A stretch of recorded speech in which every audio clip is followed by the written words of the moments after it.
Hey everyone, Sir Jellybean here, and today we have Warhammer 40K Battlesector and the Astra Militarum DLC. Yes, this turn-based strategy game has come to the channel. I did receive keys for both the base game and the DLC, and I thought I'd jump into all the good bits and some of the bad bits to see if it is worth your money.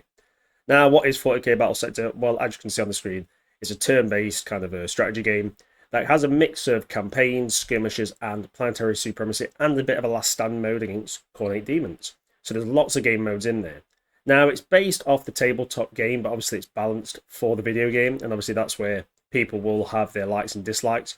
Every faction has its pros and cons, and there's a ton of different factions, though they are locked behind DLC. Even though you can fight all the other factions, you can only play what you've bought. So I would straight away recommend waiting for some sales to buy those DLCs, because obviously there's a hell of a lot of them, and it can add up, and it can cost a little bit of a pretty penny. But depending on what factions you like, it can definitely be worth your money. And there's a lot of choice. There is Blood Angels, Tyranids, Necrons, Coordinate Demons, Tau, Astra Militarum, Orcs, and I believe that is it for now. But there's actually, yeah, that's a hell of a lot of choice, and hopefully we'll see like Eldari, Chaos Space Marines, maybe even some other sub-factions thrown in there. Now, the Astra Militarum DLC, or the Imperial Guard, as we all know they're called, I'm an original Imperial Guard player from 5th and 6th edition, and they are pretty fun, and they are, unfortunately though, Cadian flavoured. Even though I'd like it to have been maybe another faction, maybe they could have gone for like Jopal Interdictor squads, or even the Death Corps of Craig, but basically they went for the poster boys, but I think there's far more interesting factions, but maybe they will bring in some different types of uniforms and different kind of sub-factions to it. Now, straight away I thought, let's jump into the actual units and how they play. And you'll have heard, if you've seen the reviews on Steam, a lot of people complain about the Astra Militarum, and there are some really good pros and some really good cons, but I would say straight away, it doesn't play exactly as you might on the tabletop or as if you played them in Dawn of War. So straight away, let's go to the meat of the regiment, the Cadian shock troops. But here comes the first little issue. These guys are weak as hell. Now, anyone who knows Battlesector or played Battlesector will know the damage. These guys only pump out 3 to 4 base damage per shot and have 3 attacks per lasgun. And here comes the first problem. Anyone knows lasgun in Fluff or the board game, it's a rapid fire weapon. These guys, they're extremely weak. They have low armor 2. The health is only 30, so they're literally only a bit stronger than the Gretchen. They're weaker than Orcs. They're about on par with Tau, even though Tau have far better armor. And they pump out very low amount of attacks. Really, this needs to be bumped between 5 and 10 per man, because the fact is your weapons are so weak and their armor piercing is 1. Most of the shots are blocked or mitigated by armor, and they aren't particularly good. And it is a shame, because yeah, some people will say they are the human shield of the guard. They are. But when you have 16 guard squads deployed, because that's the cohesion limit, they should be able to bring down a few enemy infantry squads, and they simply can't, which is a shame. But there are a few little bonuses to this unit. So you can upgrade them to have lasgun with bayonet. It's not a bad little attack, and when paired with the Commissar and his abilities, you can make them fairly potent, and it has the armor piercing with a bayonet attack. It has 7 to 10 armor piercing 3, so it will go through thick light armor. But for instance, the Orcs have better armor than the Guardsmen as well. Orcs have a base armor of 4 Orc boys, Guardsmen have 2, which makes no sense. Orcs are tougher, they're at 75 points per model. They are known for having better health, but not for having better armor. So yeah, they definitely got the Cadian shock troops wrong, I would say. I think they need a buff, especially, not so much on the health, but their armor should be better than Orcs. Maybe they need a debuff. But the guns should be packing far more shots per shot. Also, there's no upgrade for a special weapon in the squad. I'm not talking plasma or melter, but they should be able to have a grenade launcher or some kind of small arm support weapon to give them a bit of punch. Grenade launchers were common. A light flamer, not a heavy flamer, or a plasma and melter gun. That would be more expensive. It would really amplify the Cadian shock troops. I'd love to see that. But it is fun deploying a large amount of these guys, and obviously they look terrific. They look absolutely fantastic. It's really nice to see the models. I think the game has the models beautifully done, and they nailed that, which is cool. And the animations are good. So I had to go straight in with the Cadian shock troops, the meat.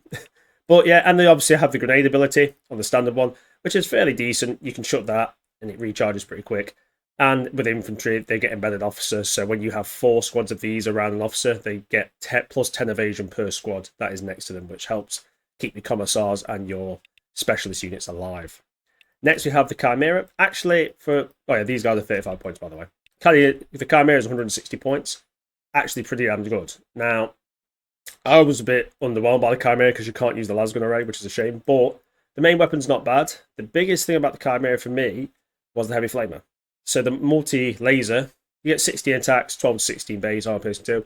It's not particularly good, but the heavy flamer on the front Obviously, the flamer it can fire over 2 tiles away, and it hits 2 tiles. So you got a range of like 3 with it. The damage is pretty good. The armor piercing's good, but it does a hell of a lot of damage. Flame, it's really brutal, and it's a lot better than the heavy bolter. So a couple of chimeras with flamers can be really good as like a horde breaking unit or flanking in there. There's also another issue. They have hunter killer missiles on the vehicles. These are not available. They just are not available. Now you can upgrade with the dozer as well, which gives them the ability to ram through units. It's not too bad. It can be useful against light enemy stuff, but I wouldn't put too many points into the Chimera. Obviously, they're a transport, so for some of your more elite units, you can use them to get stuff up there quickly, but it doesn't really fit with the guard strategy, as in my opinion, their elite units aren't really packing much of a punch. But yeah, the Chimera is not too bad for 160 points, but it's definitely on the lower tier of the list, and it's only there when kind of, especially on Planetary Supremacy, when you're lacking the ability to put so many units in, it's fun to bring that in and, you know, see what it can do.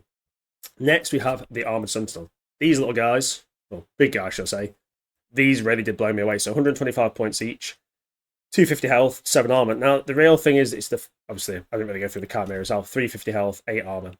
But the main thing is these guys are very good at movement. So they're pretty quick. They have a good amount of firepower. Obviously, can't use that hunter killer missile, but the heavy flamer is very potent. 2 or 3 of these running round are very good at mopping up large groups very quickly. Orcs, Tau, they will rip through them extremely quickly. And they're fairly tough. They have decent armor, decent health. And there's lots of different flavors. So, for instance, the second one has the plasma cannon. Very potent, very good against kind of more medium to heavy infantry and can knock off light vehicles. Fantastic. And then lastly, you've got the Astra Militarum multi-laser, which I don't honestly think is as good, but it's good for light infantry. It can definitely do some damage there, but it lacks armor piercing. But in my opinion, the heavy flavor of the plasma cannon is great. Obviously, the harassing fire ability, it basically damages it, plus extra range attacks and slightly less damage, but it's good for basically suppressing them. It reduces their accuracy in the movement and knocks off their Overwatch, but Overwatch is not too much of a problem in game. You're not going to be doing much charging with the guard, but heavy flamer and plasma cannon is awesome, and the supercharged shot definitely does a hell of a lot of damage. Did some good work against Tau Crisis suits with that. Next, we have the heavy weapons teams. Now, these guys are seriously important. 100 points each, a little bit pricey, 75 health, 3 armor. When you've got them behind your lines, they are very potent. And the best thing about the heavy weapon team, I would actually say, is the missile launcher. The frag and crack rounds are very, very potent. You see the frag there and the crack. Obviously, armor piercing crack could knock out vehicles pretty effectively. And the frag rounds do some nice explosive damage. You get 9x9 splash. And they also have the setup ability, which increases the accuracy and the range stability. These guys are really good. I love the heavy weapon squads. Very potent, especially earlier on in the game. And the different variations are good. So the auto cannons may not seem too interesting at 2 attack, 22 to 30 ballistic. They do have a bit of splash damage and armor piercing, but the real power comes from the pour it out. So for every stack of setup, you get +1 range attack. So normally by mid battle or late battle, you'll have between 6 and 8 stack ups on this heavy weapons team, because you can move one and still stack up. Then it will unleash like 8 shots per gun. It will shred units. So these can be really good. I still prefer the rocket launch teams, missile launch teams, but the autocannons can definitely shred light and medium infantry. And finally, the las cannon. Now, the las cannon, obviously, you've got it for heavy duty tank busting. It's pretty good. It is a bit more pricey. 75 to 100 ballistic, good armor piercing at 7, decent range. But the main thing is the penetrating shot, plus 15% critical chance, and the attacks will all deplete all setup stacks and provide 5% per damage per stack spent, and +1 armor piercing per 3 stack spent. So that gives a little boost, but obviously a reliable bit of anti-tank. But I personally prefer the missile launchers. But still, heavy weapon teams, 4 of these. I normally have 4, but you can have up to 6. These guys can seriously rock them. Depends on the army size as well. But yeah, they definitely deliver a massive punch. Leman Russ Battle Tank. Now, these guys, like with the Guard faction, if you've never played Astra Militarum or Imperial Guard, the real name, your infantry aren't going to be doing much damage. Your tanks will deliver pretty much all the damage. So they're very tough, 400 health, 9 armor. These guys can take a beating. Obviously, everything's got volatile, so if they explode, they damage stuff around them. The base variant of the main weapon is the Punisher. 100 attacks, 3 to 4 base damage, armor piercing 4, up to a range 2. Good for shredding light and medium infantry. Not my favourite variant, because obviously not very strong, low armor piercing, but obviously paired up with heavy bolters and stuff, all flamers, it can do a hell of a lot of damage up close. The Demolisher is where it really shines. This beast, 9 to 120 ballistic damage, splash damage times 4, 63 to 84, Armor piercing 5 is very accurate up close. Obviously, you've got to be very close. Optimal range is 3. This thing shreds infantry, damages armor. Best all round and like anti everything weapon. And at 260 points, it's it's great. And it doesn't cost you anything else. Basically a free upgrade. Absolutely fantastic. Then last but not least, the Vanquisher. This is a beast. Base damage 150 to 200. Armor piercing 8. Range is decent between 6 and 10. It's very, very potent anti-tank. Great for those sniping individual units, or obviously knocking out those crisis suits or those hazard suits, or they're called riptide suits. Also good against enemy armoured vehicles. Fantastic weapon. Love the Leman Russ Vanquisher. Fantastic. And when it comes to sponsors, well, yeah, Heavy Bolter's not bad. You get 28 attack, 6 take damage. Not bad for pumping out quite a few rounds, or shred light and medium infantry. Good supporting weapon.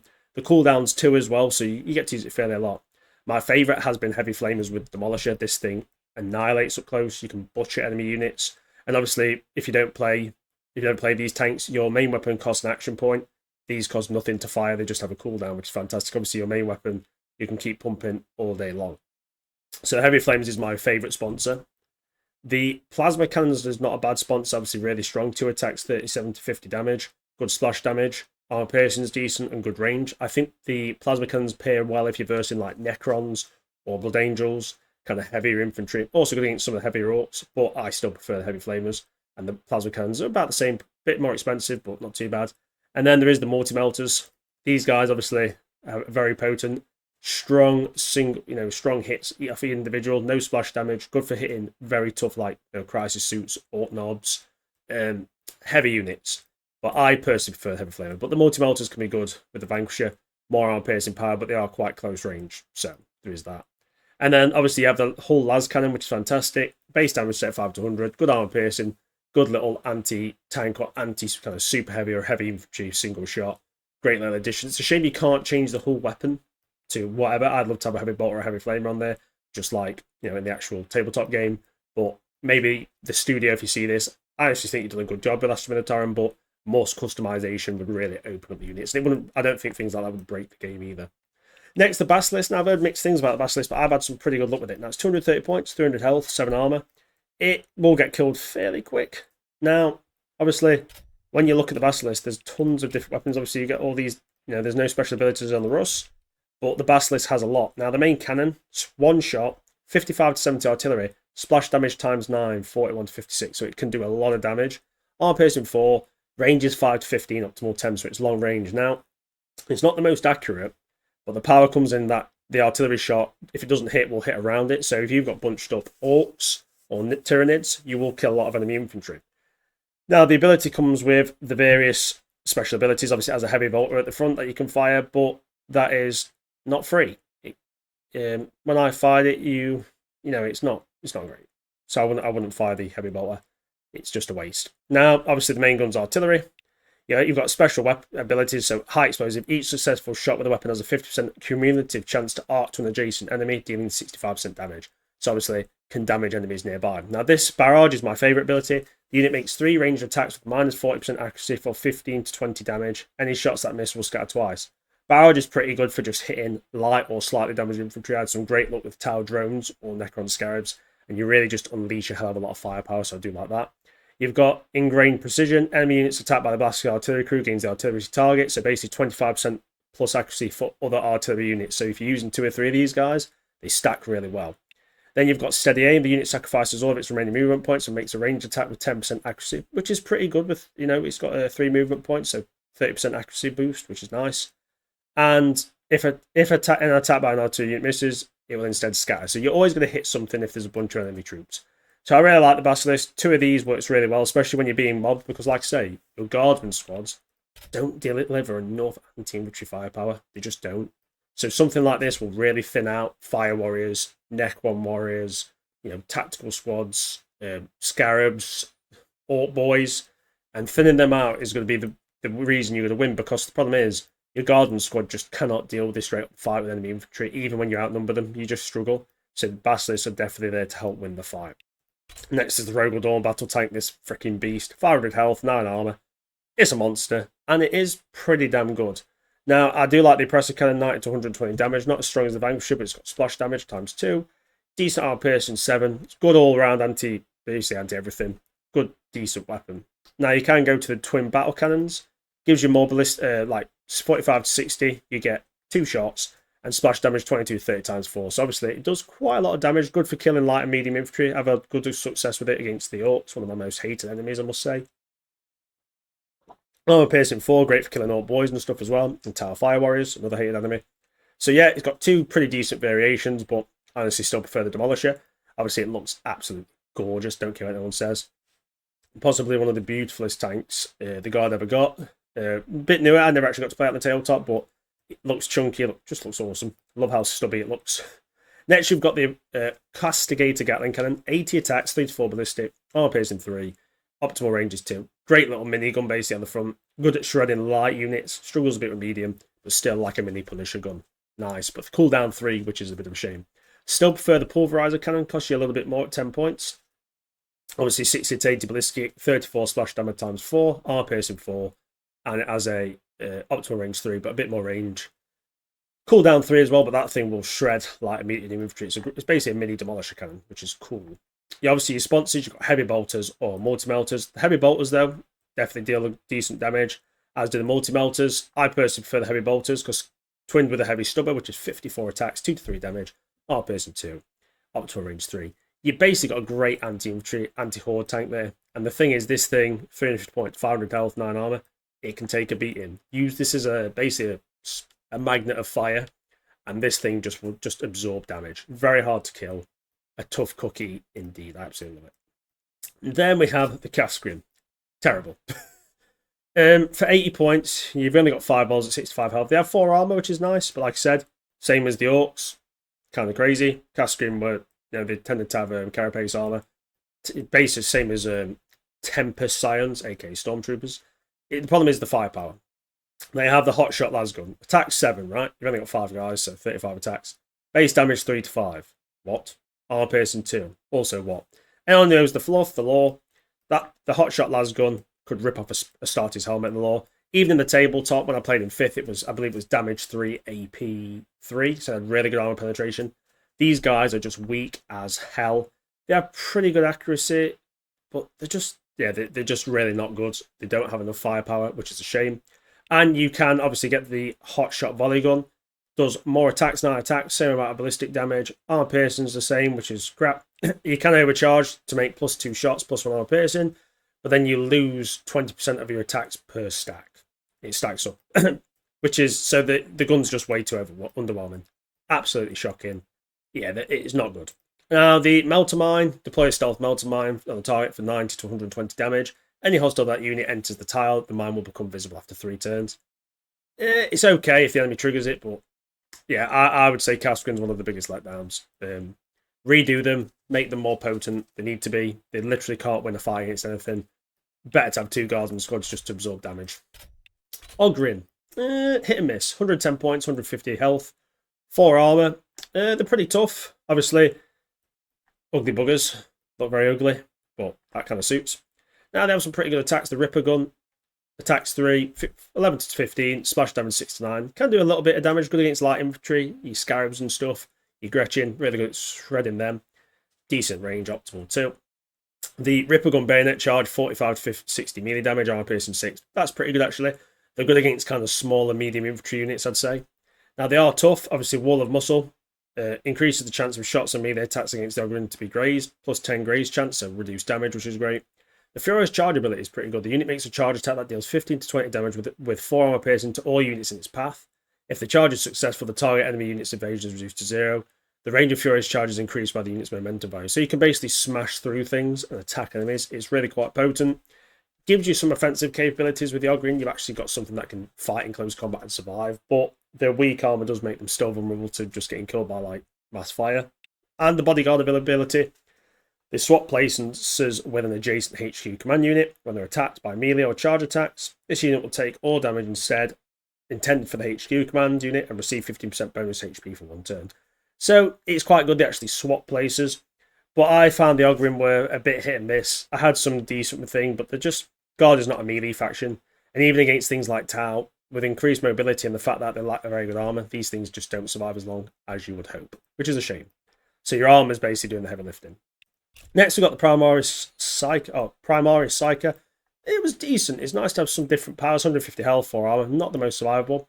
Your standard force stave melee is pretty strong. You can do a little bit of damage with it. It's got good armor piercing at 8.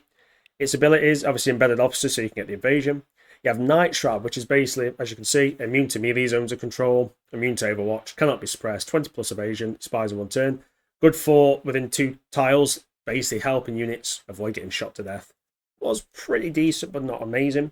Mental Shackles affect single target within 7 tiles, -2 movement, -15 accuracy. It's not amazing, but if there's a really potent elite unit, let's say like a Crisis Suits that are doing some damage to you, can definitely hamper them a bit. And Psychic Maelstrom, create a Psychic Storm that slows all enemy units in the area by -1 manpower. Movement point, sorry. Enemy units still caught in the storm at the start of the next turn will take 30 psychic damage. This was good to stop enemy units basically getting into charge range, but very situational. But I did like the psyker. I like the look of her. She looks kind of cool. Primaris psyker. I really would prefer sanctioned psykers, the crazy ones that are in chains that are about to be shot with a Commissar. They always felt a lot more fun to me. The sanctioned psykers always seemed like a suicide unit, which felt better for the guards. The Commissar, the Beast, absolute awesome unit. 200 HP, 4 armor. Very potent. The belt gun's not particularly good. 8 attacks, 3 to 4 damage, armor piercing 1. It's the melee. So the chainsaw, 22 to 30. You get 3 attacks, splash damage times 1, 15, 21, armor piercing 5. And then he has a power sword, which is 82 to 110 melee, splash damage 46 to 66, armor piercing 8. They are very good in close combat. Actually gives you an ability. They can carve up light and medium units pretty potently. Now, the main thing is for guard is they get the battle line ability. Well ordered. So Astra Militarum units create a battle line when standing in line with a HQ unit at the start of their turn. Units in the battle line gain additional momentum and gain additional bonuses from HQ units. And the highest ranking officer bonus is applied. But the battle line goes in any direction. So basically, you keep all your tanks, infantry, and weapons all together, and they get this bonus. And the bonus is best with the Castellan, but it's pretty decent. So, Emperor's World with the Commissar. Units in the battle line of the Commissar receive 25% remaining between games and 5% bonus health unit until the end of the turn. So, a nice little stack. They have the execute ability. The Commissar enforces discipline in a unit through summary execution of its weakest member. Executes one model in its target unit to give 30 momentum for 2 turns. It's pretty pointless, and any unit that could benefit from it, if you execute a model, it's quite valuable. So yeah, I would say execute's pretty pointless. Now, show them steel. This is pretty good. It affects the Commissar and all units within 1 tile. 25% melee damage, 25% critical chance. Cannot be suppressed. This can work well with the Ogryn. And even though they're pretty poor with the bayonet, if you are versing something like Town, you have a couple of Commissars and you whack that off, and they get in, they can do a little bit of damage, but it's very, very situational. But the Commissar's a great hero unit, elite HQ, and looks freaking awesome. Love me a good Commissar. Looks absolutely badass. Very good model, must say. Next, got the Tank Commander. Now, this is a good unit. 300 points, 425 health, 9 armor. Tank Commander's got... main thing is 2 action points for a tank. So it's armed with a Leman battle cannon. 1 attack, base damage 93 to 125. Splash damage 65 to 87 times 2. Armor piercing 4. It's good anti-infantry. Light and medium infantry it shreds. It's really good, and you can shoot 2 per turn. So I really, really like that. Fantastic. You've got the whole las cannon, still pretty decent. Cooldown 3, as we said before. And you've got the usual sponsors, Heavy Bolter, Heavy Flamer, Plasma, and Multi-Melter. This thing works well with the Heavy Bolters because you can just sit back and pound off lots of rounds. I personally prefer that. And obviously he has the well ordered for battle line. And units that start in the battle line with the Tank Commander receive +1 range stability and 5% damage. It doesn't make a massive difference with the damage, but the range stability is nice. But still, for 300 points, you're getting the double shot battle cannon. It's actually pretty good. You have the Pound Them to Dust. The unit makes a range attack with up to 3 shots with -50% damage and 10 splash hits. Quite good against light infantry, especially if there's like a horde, which I like. You've got Blitz Them. Affect single vehicle friendly targets within 2 tiles. +1 action point. That's pretty good. That is pretty good. Meaning that you can pump out double shots. Love that. And it's volatile, so if it explodes, it goes kaboom. And last but not least, the Cadian Castellan. This lady here. I think it'd be nice if you could choose your heroes, Commissars and Castellans, to be blokes or women. I wish there was a bit of an option because the guard is very varied. Love them to have different uniforms. I want to play as Jopal Interdictors or, like Vostroyan Firstborn. It'd be awesome if someone could make those uniforms. So it's 225 health, 4 armor piercing, 2 action points, which is nice. Obviously a bolt pistol, but the plasma pistol, this thing's a beast. For 5 points, it's 9 to 12 base damage, armor piercing 5. And with the 3 attacks, you basically do pretty well. It will shred light and medium infantry. It does some good damage. She has obviously the chainsword, the power sword, and the power fist. Yes, the beast. 93 to 125. 1 attack, armor piercing 9. I personally prefer the power sword, but the fist is good for single people. Not single people, single models. That sounds dodgy. Definitely does some damage, but the power sword is key. Now you've got the well ordered for the battle line, embedded officer. So her battle line ability is, I can't remember what her stats are for it. So she's got, oh yeah, voice of command. Units that start in the battle line with the Castellan receive 5% accuracy and +1 damage. That is pretty good. It does help boost lasguns a little bit. Still, nowhere near strong enough, but if they revamped it, could definitely be good. I honestly think the officer boost should be a lot more, so the guards should benefit a hell of a lot more from the boost. You also have move, +1 movement points. Combined with this, show them steal. That could be quite useful if you do need to order a charge. Kill those dirty tile. And bring it down. Good order. Affects single target enemy within 4 tiles. -2 armor, -10 evasion. -2 armor is really good. Use this against like Orc Knobs or some Crisis Suits. You really are bringing down the survivability. So the guard, yeah, they have some good units. Like I say, in my opinion, your armor's going to do, and your heavy weapons do all your heavy lifting. These 5 units here, plus the tank commander, will do all your heavy lifting. They will do pretty much 90% of the killing. These guys are literally there to be killed. And yes, some people say, oh, that's what the guard do. Well, not exactly, especially Cadians, they're well trained.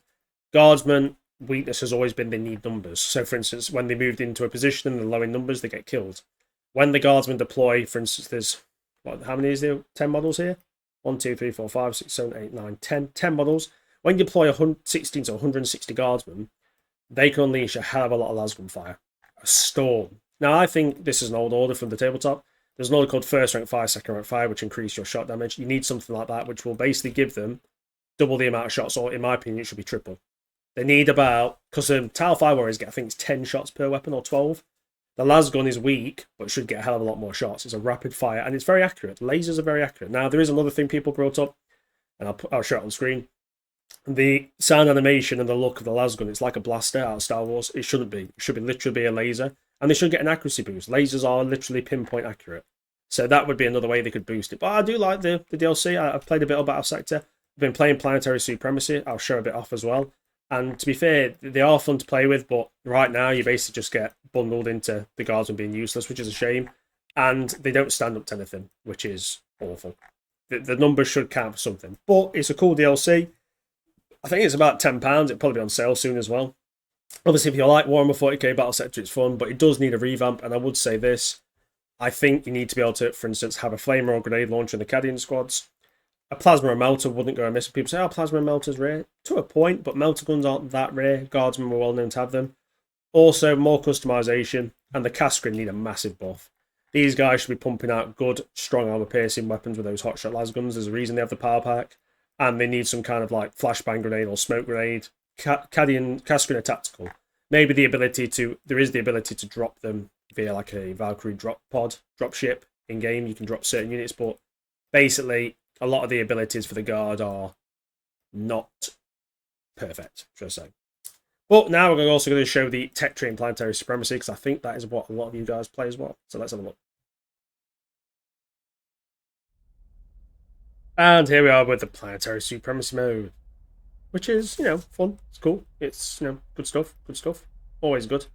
Now, there is a few issues with planetary supremacy. People obviously know this. I think this needs a full revamp myself as well. How you obviously get resources and how it works. But the biggest thing I wanted to show was the HQ upgrades. Now, this has a few more little things in there. For instance, Valkyrie transport.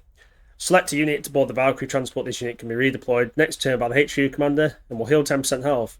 If disembarked not used within 3 turns, Valkyrie will ultimately land from where it took the unit. It doesn't have the best range, but it does give you the ability to kind of do a deep strike, but it doesn't really work with the elite units being quite weak. And the Valkyrie strafing run fires 9 to 12 times per tile for 3 tiles in a line, dealing 9 to 12 damage per shot with an accuracy of 85 and armor piercing of 3. Good for killing light infantry, so that was pretty cool. There's Death Strike missile. Obviously, this absolute beast. Warning: Death Strike deals friendly fire. Deals 135 to 180 damage with 7 armor piercing. Should be like 10 armor piercing. It's Death Strike. 100% chance to deal 60 to 90 damage with 5 armor piercing to all targets surrounding 5 times 5 tiles. This will wipe out hordes. This is an absolute freaking beast. So it's absolutely fantastic. Now, I would say the tree for the upgrades is pretty good. Some things cost a bit more than others. I quite enjoyed Planetary Supremacy. I've been enjoying unlocking different things. I think these extra abilities definitely provide some extra oomph. You know, Hotshot Volley Gun, massive letdown. But yeah, your tech tree is pretty well balanced. I don't think there's anything particular wrong with this, should I say. Bit more expensive on the heavy. Some of the upgrades are probably a bit overpriced, but it's still pretty fair. So I did enjoy using the guard, even though there are some issues with Planetary Supremacy. I think the guard faction just needs a revamp. Like I say, the main thing for me, revamp the guardsmen. More shots per lasgun. Before people say, "Oh, you're being a fanboy," I don't expect the guardsmen to be good. They just need to be able to actually dish out some firepower according to their lore. And if you're not going to do that, add the ability for a grenade launcher. Something that fires like a light frag or light crack grenade would actually give them some potent firepower, because at the moment they are, well, very, very, very weak. Anyway, I hope you've enjoyed the breakdown. Obviously, I've been fighting the orcs in town, this little supremacy. I did do one earlier where the tower got wiped out and the orcs smashed me to crap.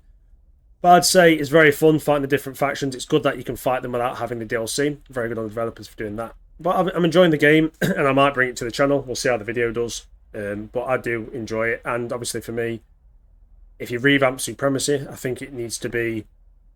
Right now, you get like the army points you pick up from these unclaimed tiles. But when you take claimed stuff, you don't get anything. They need to revamp how it is and how the points are distributed and how the battles happen. But it is a fun mode, and you get quite a lot of time out of it. And the guard do pretty well, but I would say this: do not rely on your infantry, because you will be let down. Anyway, thanks for watching, everyone. Hope you found this informative. Obviously, hopefully it tells you whether you want to buy the DLC or not. I'd say if you enjoy Battlesector, you enjoy the guard, you'll still have some fun. But let's hope a bit of a revamp happens and they basically make the guard, well, the Astra Militarum, what we know them as. And obviously get those lasguns fixed, get rid of the blast animation and the silly noise, and make them more like they are in Dawn of War. And I think it'll be a lot better. Anyway, thanks for watching, everyone. Cheers for the keys, I enjoyed it. I definitely recommend it anyway if you like Battlesector and like the guard, like I said. But just a few niggles that need to be fixed. Anyway, take it easy, guys, and you guys have a fantastic new year.